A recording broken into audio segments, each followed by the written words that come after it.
Na Prever FM, você começa o dia bem informado. Prever FM 7:05, estamos de volta aqui no Primeiro Jornal, hoje recebendo a doutora Juliana Olsen, que é médica infectologista no Saeidan, e nós vamos tirar dúvidas aqui, vamos conversar sobre hepatite. Então, primeiramente, seja bem-vinda, doutora, tudo bem? Bom dia. Bom dia, obrigada. Bom, vamos lá, vamos começar pelas perguntas básicas, né? Então, o que é hepatite e quais são os tipos de hepatite, doutora? Sim, então hepatites virais, né, que a gente vai falar hoje, são causadas aí por vírus que afetam o fígado, né? Então a gente tem que dividir entre as hepatites agudas e crônicas, né? Então as hepatites agudas, principalmente a hepatite A, né, que é uma infecção aí de transmissão fecal-oral, que é transmitida por água, alimentos contaminados, né, com fezes. E ela é aguda, ela é autolimitada, né? Então é uma doença aí que tem poucos sintomas, às vezes passa despercebida, às vezes na infância, com ingestão de água, alimentos contaminados. E aí tem uma duração aí de uma semana, no máximo aí 10 dias, e acabou, curou a hepatite, não vai ter mais essa doença, né? Então é isso que é aguda, é autolimitada. E é de transmissão fecal-oral, né? Então a hepatite A, que é bastante prevalente no Brasil, principalmente em algumas regiões, norte, nordeste, mas aqui no sudeste também. E a hepatite E, que a gente não tem muito aqui no Brasil, né? É mais em alguns países da África e da Ásia, né?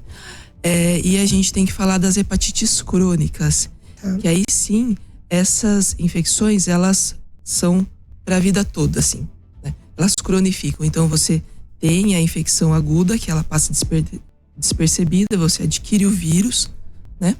E esse vírus, ele fica, né? Ele fica no organismo e vai ficar aí por toda a vida até a gente aí fazer o diagnóstico e tratar, né? Então, são essas as hepatites crônicas, que são as hepatites B, C e D, que a gente precisa falar mais sobre elas, né? Tá, perfeito. Em relação como você falou, que dura, né, a vida inteira, né, de certa forma, tem realmente até uma dúvida muito comum, até um estigma, de certa forma, que uma vez que você pega hepatite, parece que ele continua dando positivo no seu exame pro resto da vida, é isso mesmo, doutora? Ou não é bem assim? É assim. Então vamos falar das hepatites virais B e C, né? São infecções que são bastante, assim, subdiagnosticadas, né? Tá. Porque a gente acaba não fazendo esse exame, né? Que é o exame sorológico. Porque na grande maioria das vezes, as pessoas que têm infecção pelos vírus B e C, elas vão ser assintomáticas, né? Não tem sintoma nenhum. E aí, vai no posto de saúde ou numa campanha fazer um exame de rastreio e aí vem positivo aí para hepatite B ou hepatite C, né? Então é assim que a gente faz o diagnóstico, porque essas infecções, elas não provocam sintomas, né? E aí, no caso, por exemplo, para hepatite B, a gente faz o diagnóstico e aí encaminha lá para o SAI, né? Que é onde faz o tratamento, o acompanhamento, e a gente sabe que a gente tem esse tratamento pelo SUS, né? Então a pessoa que tem infecção pelo vírus da hepatite B, ela vai fazer o segmento pelo SUS a cada 6 meses, e é um segmento que ela vai fazer sempre, né?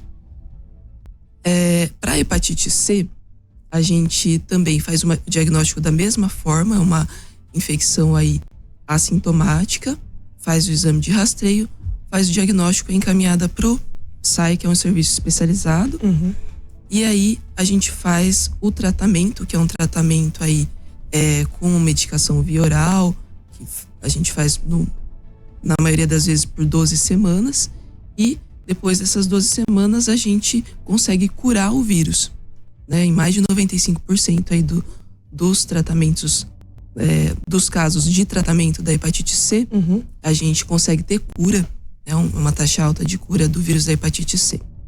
Né? Então, o vírus da hepatite C a gente consegue eliminar e curar. Certo. Isso que você falou de ficar para sempre com o exame positivo é a sorologia, né? A sorologia sempre vai ficar positiva, que indica que você já teve contato com o vírus e curou. Perfeito. E existe algum grupo de risco, uma faixa etária, algum grupo que pode ser mais vulnerável a contrair hepatite? Bom, vamos falar sobre as formas de transmissão. Sim. Então, né? Então, em relação à hepatite B, a gente tem a transmissão através do sangue, também através de via sexual, então sêmen, secreções vaginais, e também através do parto, né? Transmissão vertical, que a gente fala. Bom, para a hepatite C, a gente tem a transmissão principalmente através do sangue, né? Então, as duas em comum, né? Através do sangue, o que a gente tem aí de forma de transmissão? Então, compartilhamento de seringa, né? O compartilhamento de seringa não precisa ser a pessoa que fez uso de droga injetável e aí compartilhou seringa, né, em algum momento da vida, né? A gente tem que lembrar que lá atrás, né, quando a gente não tinha as seringas descartáveis, a gente tinha aquela seringa de vidro que era reutilizada, né, lá antes da década de 90, né? Então, seringa de vidro, que é muitas vezes feito a vacina com aquele tipo um revolvinho, assim, que dava em todas as pessoas com o mesmo, assim. Então, essas seringas que eram reutilizadas, se você fazia aí a injeção, né, a vacina ou a medicação numa pessoa que tinha o vírus da hepatite C e fazia na outra pessoa, você transmitiu o vírus dessa forma, né? Então, na verdade, a gente não tem um perfil epidemiológico, porque todas as pessoas que fizeram medicação antes da década de 90 e todas as pessoas que têm pelo menos mais de 40 anos estão sujeitos a ter aí a infecção pelo vírus da hepatite B ou C. Antes de 93, a gente não tinha controle nos bancos de sangue, né? Então, quem recebeu transfusão de sangue antes dessa época também pode ter se infectado aí pelos vírus B e C, né?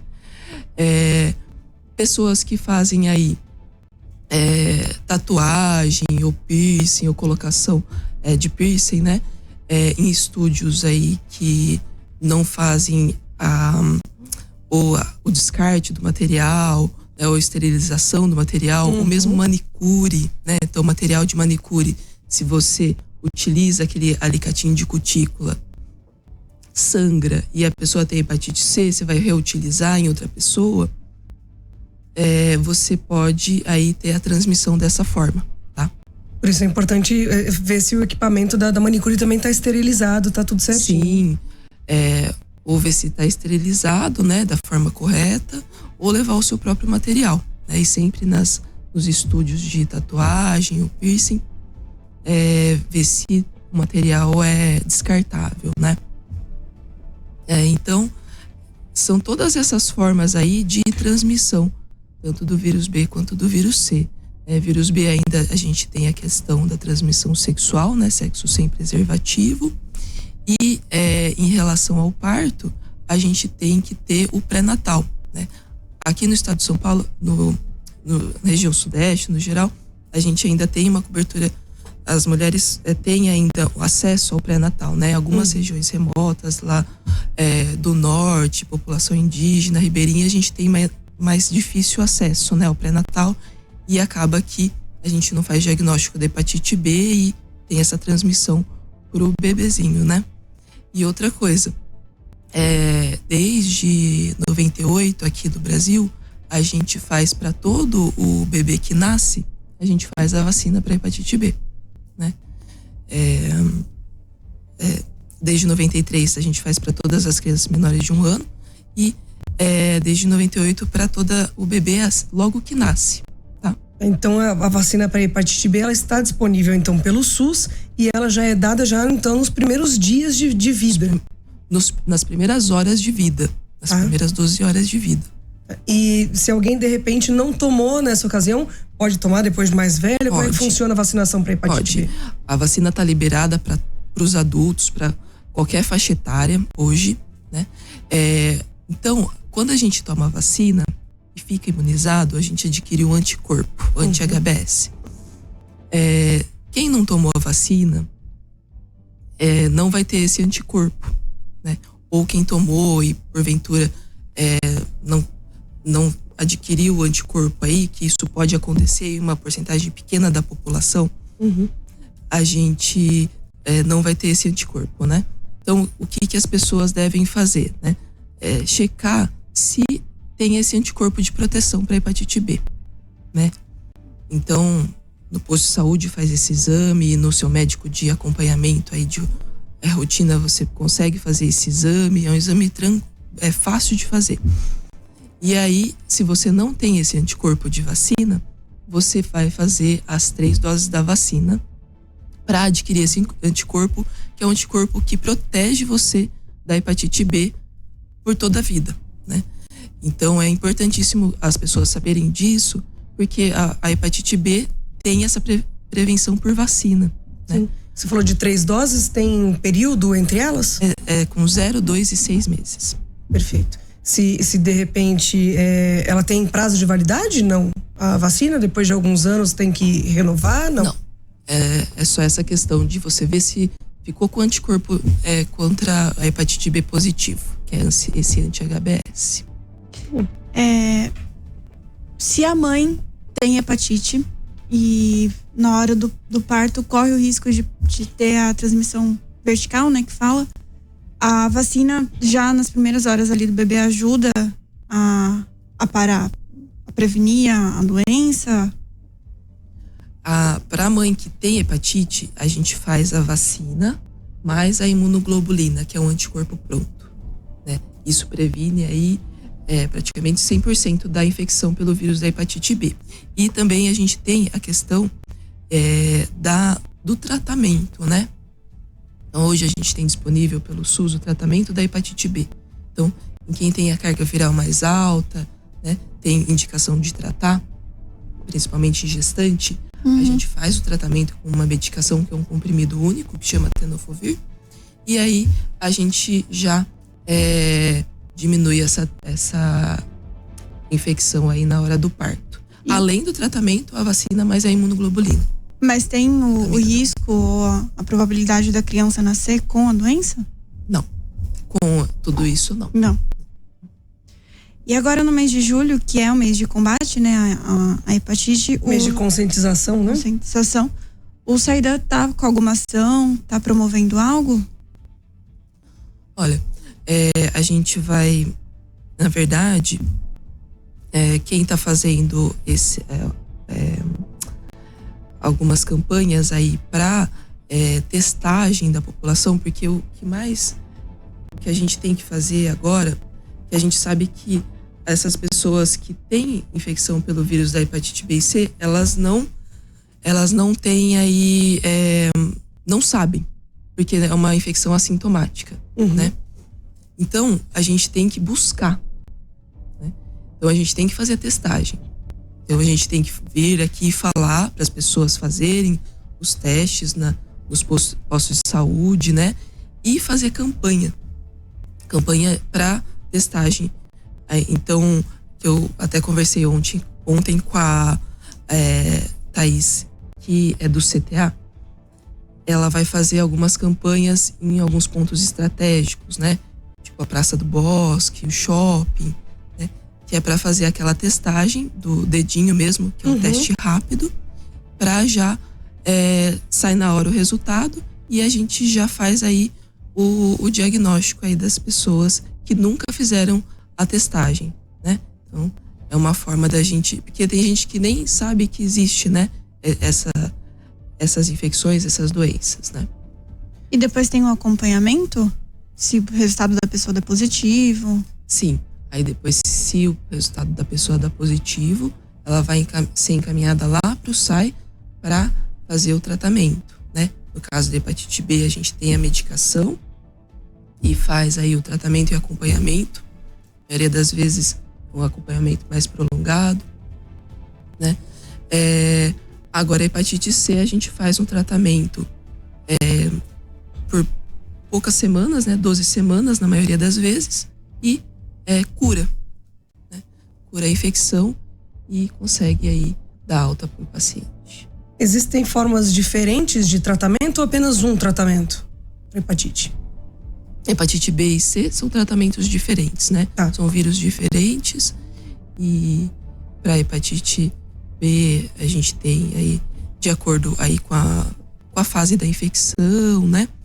E também para hepatite C a gente tem o tratamento de acordo com o grau de fibrose do fígado. E tem mitos também, existem mitos em relação a isso, né? De que a hepatite se passa com beijo ou com talheres, enfim, contato com saliva também. E não é uma forma de contágio, certo? Não, de jeito nenhum. Então, são principalmente transmissão através do sangue, que são essas que eu te falei, né? Então tem que ter contato aí tem que ter o machucado, por exemplo, na manicure. Tem que ter um machucado na pele e aí machucar a outra pele também. Então tem que ser pele não íntegra, né? Pele machucada, né? Pele lesionada. Relação sexual, mais em relação ao vírus da hepatite B, né? Ao vírus da hepatite C a gente tem através do sexo anal. Então, homens que fazem sexo com homens, na maioria das vezes, a gente tem que ter essa questão, né? De ver esse tipo de transmissão. Então, principalmente isso, né? Essas formas de transmissão. A gente precisa falar sobre prevenção, mas a questão aí principal que a gente precisa ver também são essas pessoas que não têm o diagnóstico ainda e precisam fazer o diagnóstico, né? As hepatites B e C, elas só vão manifestar sintomas depois de 10, 20, 30 anos, que seja, né? Dependendo aí da evolução da pessoa, do vírus no organismo da pessoa. Depois, quando a pessoa estiver já no estágio, ela vai devagarzinho machucando o fígado, né?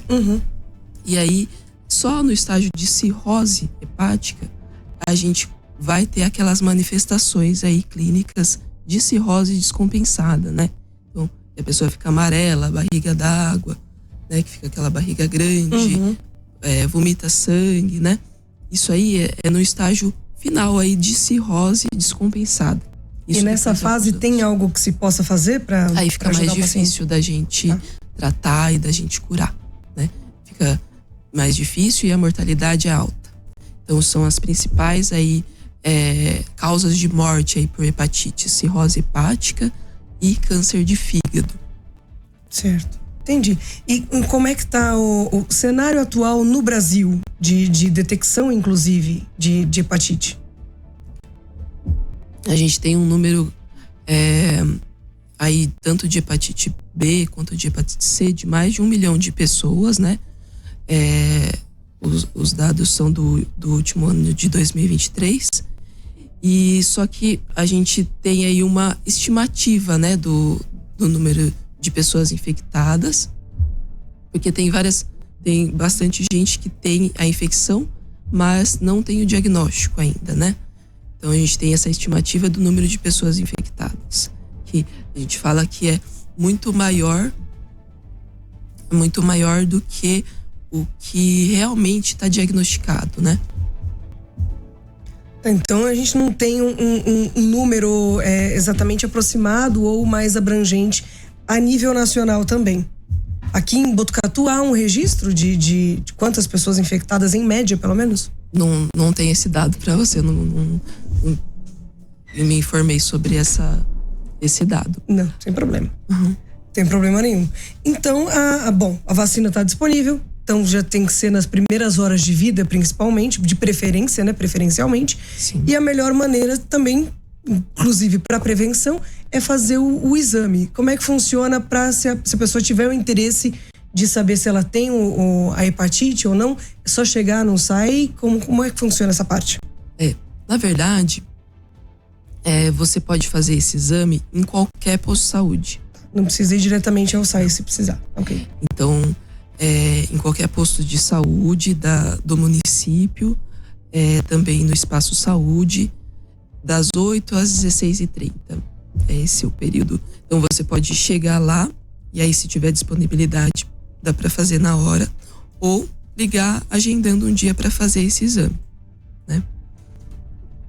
No SAI, a gente faz a testagem também, mas a gente faz mais o acompanhamento, né? Desse paciente que já tem aí o diagnóstico. Certo, perfeito. Bom, conversamos então com a doutora Juliana Olsen aqui do SAIDAN. Tiramos algumas dúvidas aqui sobre hepatites, principalmente as hepatites virais.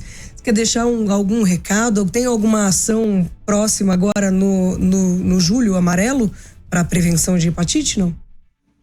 A gente vai ser informado os locais e as datas, né, os horários onde que vão ser feitas essas campanhas pelo CTA, né? E a gente tem que falar mais sobre hepatites, né, para conscientizar a população a fazer os exames, né, a buscar aí o diagnóstico, porque a gente tem que realmente buscar, porque a gente tem aí uma infecção assintomática, né? Perfeito. Muito obrigada pela presença, doutora. Você ouviu Primeiro Jornal Previr FM.